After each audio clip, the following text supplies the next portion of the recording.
Hello, you guys, and welcome to the Woman's Cave Mobile. We're on the road. Chicago, you guys. Yeah, you just saw a bunch of cars go by. That was just about it, but whatever.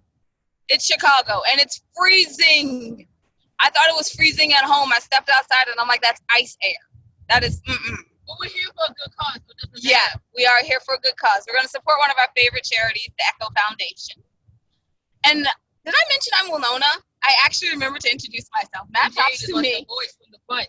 That is Jade. She's up front navigating. She can't stop what she's doing, else we'll get more lost than we were this morning. By the way, we have books. Go figure. Authors have books. The End I Thought series, which has And I Thought Divorce Was Bad and Being Grown Up Was Easy.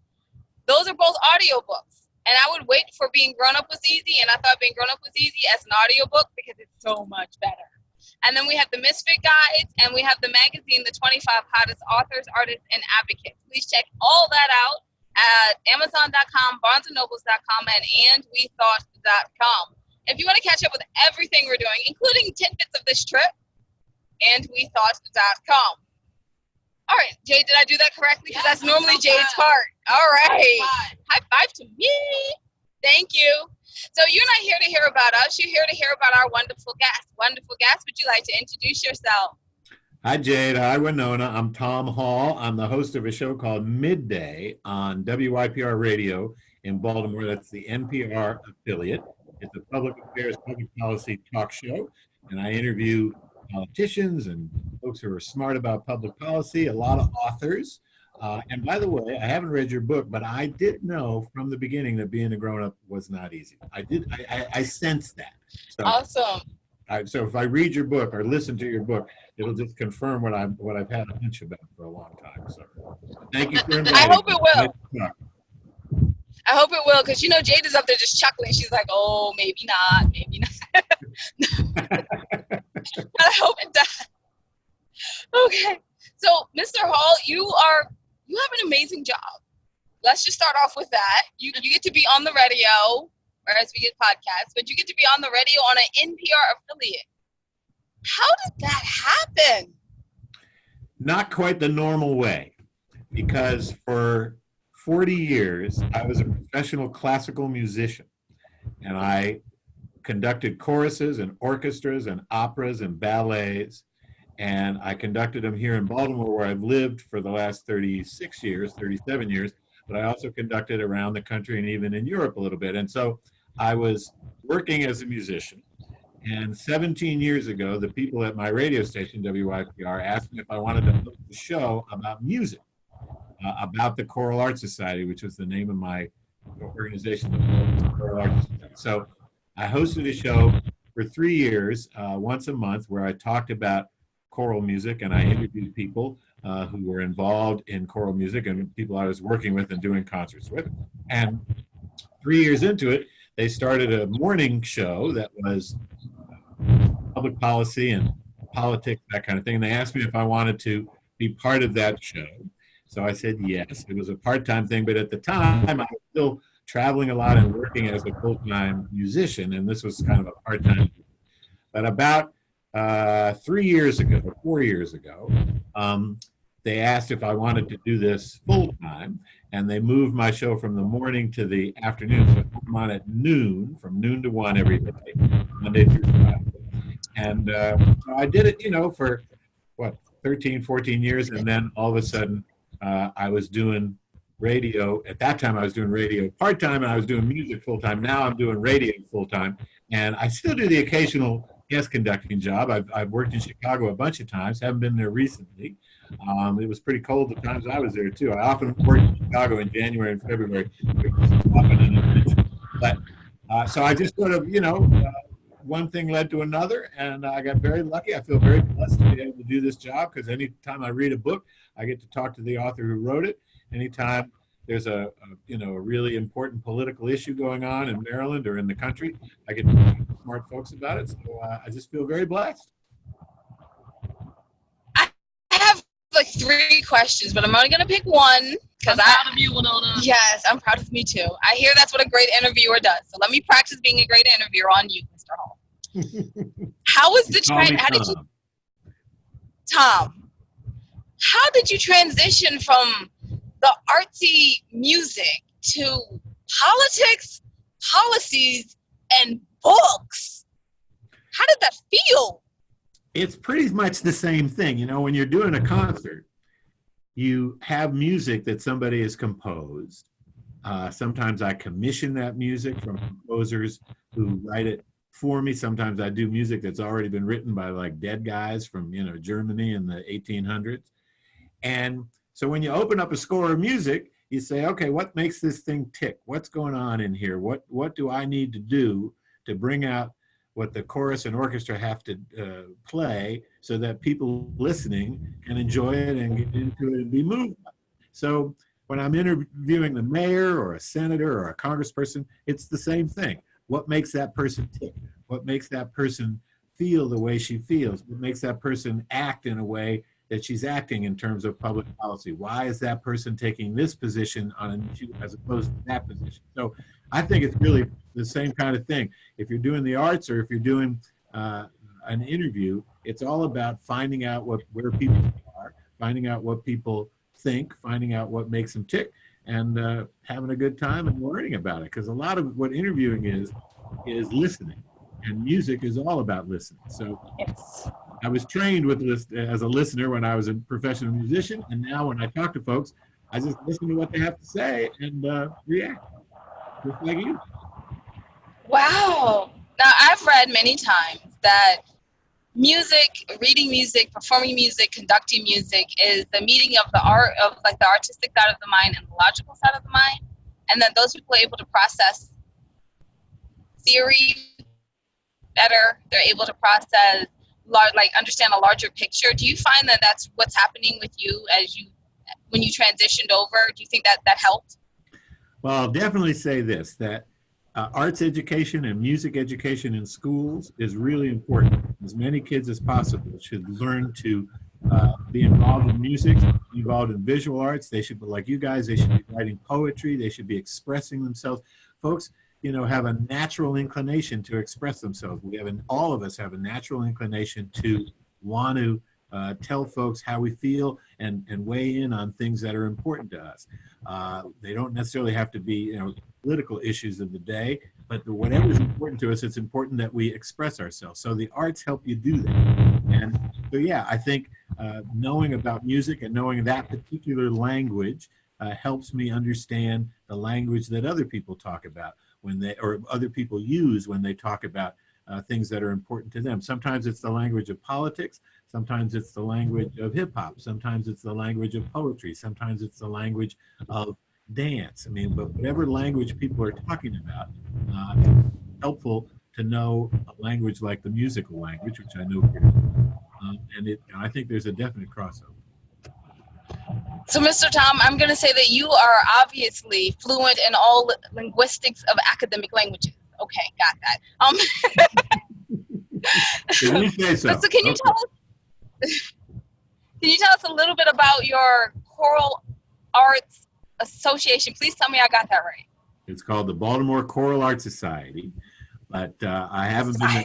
I haven't. It's all right. It's a real frissy name. They should have changed it years ago, but it's still going. And there's a successor, a guy named Blake Clark, who's now doing it. And I haven't been with them for the last few years, but it's a chorus and orchestra, and it's one of many community choruses around the country. Chicago's got a whole bunch of them. You can catch them while you're there, I'm sure.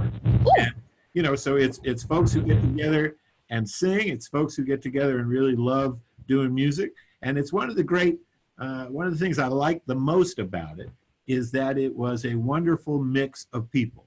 We were black, we were white, we were straight, we were gay, we were old, we were young. We knew a lot about music, we knew a little about music. We liked classical music, we liked pop music, we liked hip hop, we liked country.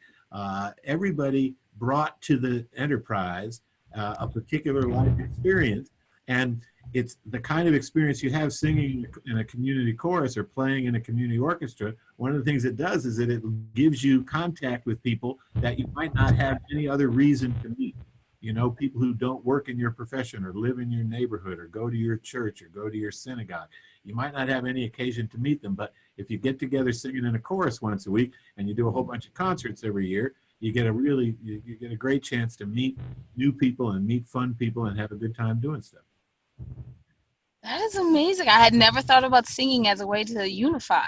And get Absolutely. some network almost. Absolutely. Oh, trying to change my lighting here. Sorry, that's one of the hard problems about being on the road. Your lighting comes and goes with the tree. All of a sudden, Winona, you're looking pretty shady. I mean, I don't mean that in any deleterious sense, but you know, it's looking a little shady here, you know? Okay, so I promised I would ask this question, but I'm running out of time, so I'm going to have to ask two in one. So sorry about this. Right. First of all, I promised to ask, what is a day like for you, like a day in the life? And then my second question is going to be, yes, Jade, thank you from the front seat. Where can people check out your show and learn more about you? The day in the life starts at around 8 or 8:30. I come into the office. I figure out what we've assembled for the show, the background information. I have 3 producers who work with me, and they give me information about the topic that we're doing today. For example, I interviewed Lewis Black, who is a comedian from the Daily Show, and so they helped me with some information about his background.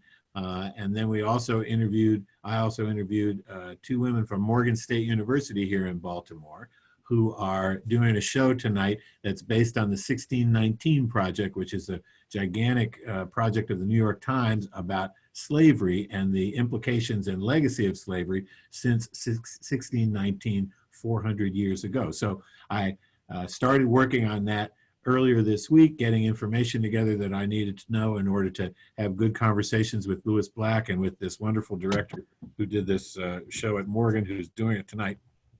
So I get those things together, and I write a script which begins each of the, we have 3 sections of our show, and so I write a little bit in the beginning of each of the sections so the engineer knows what I'm going to say, and he can put the music underneath it at the right time. And then I record a billboard, which is the opening of the show, and then I record a promo for the next day. So the next day on Monday, we're doing a big story about the legacy of slavery and how it impacts the criminal justice system. So there's a wonderful legal scholar, a guy named Higginbotham, who teaches at the University of Baltimore Law School. So this afternoon, I am learning all about the legacy of slavery and how it has impacted criminal justice. There's a brand new report that came out that here in Maryland, and this just came out a few days ago, here in Maryland, we incarcerate more Black men than any other state in the country. So why is that? Why does Maryland have more? We have 25% more incarcerated African-American men than the next state behind, and that's Mississippi. So what's the deal with that? So we'll talk to Mike Higginbotham and a man named Roy Austin, who used to work in the Obama White House as a special assistant to the president. So that'll be that conversation. So when I'm finished talking to you guys today, I'm going to be working on that and learning all about that. And then, I start Monday morning, I'll come in and finish up the work on that. We do the show at 12 o'clock, and then at 1 o'clock, I start working on the next show. So every day is kind of has a rhythm to it. I leave here around 6 or so every day. And folks are welcome to join us. We have a podcast, WYPR.org/midday. The name of the show is Midday. And you can catch us on the web. You can subscribe to our podcast wherever you get your podcasts. And you can hear us. You can live stream, or you can hear us anytime you want. My mom tunes in every day from Atlanta. She lives down there. She's 88 years old, and she, cracks her iPad and makes sure that I'm paying attention. We stream a lot of our shows on Facebook Live, so you can come to the WYPR Facebook page, and you can catch us on a video stream. So there's plenty of ways to find us, and you're welcome to send us a tweet or drop us an email during the show if you have a question about anything that we're talking about. Okay, I would love to do all of those things, but I won't be dropping a tweet because I'm not fluent in I'm not fluent in linguistic academic languages. So no. You don't have to be. You don't have to be. But I will be tuning in on Monday. That's amazing. Yeah, it's going to be great. It's a really cool thing. There's a whole symposium that they're doing at the University of Baltimore Law School next weekend. And we're going to talk about it in advance of that to bring up some of the issues that they're talking about, because there really is a direct lineage between the effects of slavery, hundreds of years ago, and what happened through the Civil War, through Reconstruction, through the Civil Rights Movement of the 1960s, and through what's happened since then. The new Civil Rights Movement, if you will, the Black Lives Matter movement, the concentration on police misconduct, the concentration on incarceration. I mean, of all people, Donald Trump signed a bill to give a break to certain people who've been incarcerated for lesser crimes, for nonviolent crimes.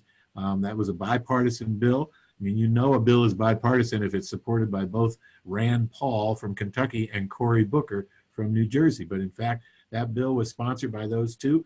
President Trump signed it. So, there are people paying attention to it. So it's a very, very important issue. And we're going to talk about it a lot on Monday with two really, really smart legal scholars. Wow, I'm going to learn a lot on Monday. So you guys, please tune in. Learn a lot every day, Winona. You got to make it a point. Learn a lot every day. Don't wait till Monday to start learning. Oh, I have to learn a lot to keep writing. Like teachers us. That's right. You do. Yeah. Okay, so I want to thank you so much. I don't know why you accepted our invitation. But thank you. But I thank you. Oh, my word. I'm thoroughly honored to have interviewed you. And I probably messed it up terribly. I was honored to be asked. And I will say that this is the first time I've ever been interviewed by anybody in the backseat of a car. And I'm very excited about it. So this is a Dear Diary day for me, Winona. This is a Dear Diary day. Woo! The ladies made a diary again. That's right. You are in the journal. The minute I start a journal, Winona, you are the first entry. You and Jade. I mean. Okay. Yes. See, here's the sad part, is that this is the third time this happened to us. So once it was a director in Hollywood, then it was a producer in Hollywood, and now it's you. This is not a good thing. I don't know. We make the I'm diary. glad to be in such classy, creative company. I appreciate it. Oh, good gracious. All right, well, I'm going to end the show now because I am over time. I'm sorry. Okay. All right. Thank you so much, Mr. Hall, for coming in and talking. Please, you guys, check out the Midday WYPR every day at 12 p.m. to 1. And then you guys, and then after you do that and possibly listen to the podcast and all, for all you smart people out there, drop a tweet and an email, make it more interesting for them. But after you do that, please go to andwethought.com, go to the second tab, the ladies page, go down to the middle of the, page, and then see the charities that we proudly support.